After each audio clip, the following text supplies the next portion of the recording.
Hello guys, I'm Sebastian from Local Montreal Tours, and we are here at the epicenter of the food, the party and the startup scene in the city of Montreal, the Mile End District.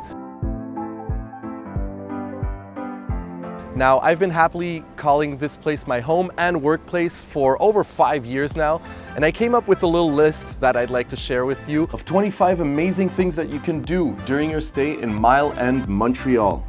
In this video, we're going to cover a lot of bars, cafes, clubs, and random oddities that make this place such a unique and colorful neighborhood to explore. At the end, I'm also going to be sharing you with 3 secrets that a lot of locals here probably never even have heard about. So sit back, relax, and let me show you around. First things first, where to eat. Saying that Mile End has a lot of delicious food would be an understatement, and here's some of my favorites. For lunch or coffee time, head to Butterbloom.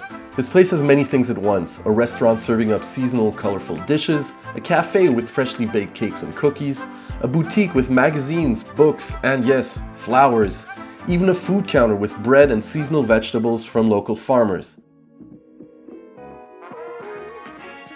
Why choose one if you can taste many? Whenever I have friends visiting me, I bring them on the Mile End food tour. It's the easiest way to discover the abundance of spots this area has to offer. It includes 7 delicious food and cultural stops that will give you a deeper understanding of the Mile End and Montreal in general. Some of them will be part of this video since they are classic neighborhood favorites.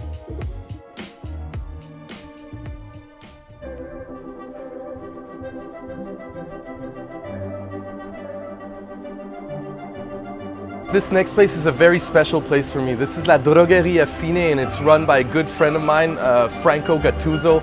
This guy could easily be called the godfather of Montreal tomato sauce because he's in the business of serving up one thing and one thing only. It's his mother's tomato sauce. I like bakeries, and Guillaume is one of a kind. These guys get creative, and it's no wonder people come in from every corner of town to get their hands on one of their delicious breads, sandwiches, and pastries. Then there's brunch. Lawrence for the best English breakfast in town. Their meat comes from their own butcher shop and sourced from local farms. Then there's Fabergé. They've got some of the most creative takes on brunch that I've seen in town. And finally, my favorite, Arts Cafe. This place is cozy and rustic. It has splashes of local art here and there with savory plates and fresh ingredients. When it comes to bagels in Montreal, there's actually 2 institutions. There's not 3, there's not 1, there's 2. And they're both conveniently located in the Mile End, so it's pretty easy. There's Fairmount Street with Fairmount Bagel, and there's Saint-Viateur Street with Saint-Viateur Bagel. Which one is better? That's a pretty heated debate, and I think it's best we let the locals decide. Saint-Viateur. Moi, je préfère Fairmount. Saint-Viateur. J'ai toujours que manger les bagels Saint-Viateur. Saint-Viateur. Oh, Fairmount. Saint-Viateur. Saint-Viateur aussi. Non, les bagels en général. Si tu fermes tes yeux, tu sais pas t'es où, puis tu goûtes, c'est vraiment Saint-Viateur. Ah non, moi, je suis définitivement Fairmount. In any case, Montreal bagels are unique in the world.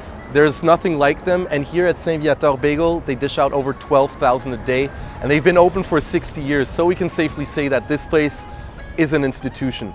Every single bagel is rolled by hand. Then they're boiled in honey water and slid into a real wood fire oven. When they're tossed piping hot into the bin, that's when you come in. The best flavor is straight out the oven. Montrealers enjoy more like a pretzel, a street food. You can grab an optional cream cheese for dipping and you're good to go. We're in front of one of Montreal's most cult ice cream shops. This is Kem Coba ice cream. It's run by Vincent, who's a French ice cream chef, and Nhok, who's from Vietnam. Now, in France, it takes 3 years to become an ice cream chef, so this is really high quality stuff. And Nhok brings a lot of Asian ingredients to the mix. Now, Kem Coba means third auntie's ice cream, so it is again a family-run business, no chain, and they take it as a mission to use only fresh and seasonal ingredients to put in their ice cream.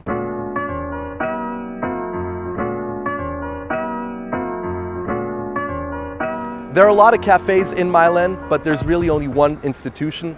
It's Café Olimpico.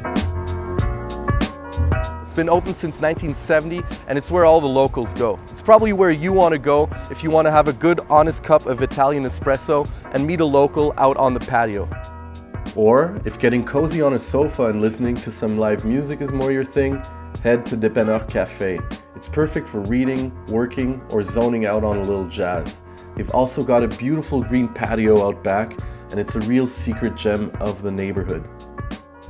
For some third wave espressos and natural wines in a boutique cafe that is a piece of art in itself, nothing even with Pastel Rita. Try pointing your camera at any angle in this place and you'll end up with a great shot. What more, they have their own workshop in the back where a collective of designers put their creations on display and on sale. A must if you're interested in local fashion. If you're into croissants as much as I am, then look no further than Brioche à Tête. Here, a team of French pastry chefs take their craft seriously. It's, simply put, perfect in every way. Crispy, flaky, chewy, and buttery soft. Voila. Nothing I can say about this next place would really be doing it justice. It's simply fantastic. Aire Commune is French for common space. During the day, freelancers come here to work, have lunch, or do some open-air networking. At the workday draws to an end, DJs start putting up some tunes for people leaving the office and coming to grab some drinks. This quickly turns into a giant party with games, food trucks, a dance floor, cocktails, craft beer, and more. Aire Commune is definitely the HQ for the many creative professionals that work and live in Mile End.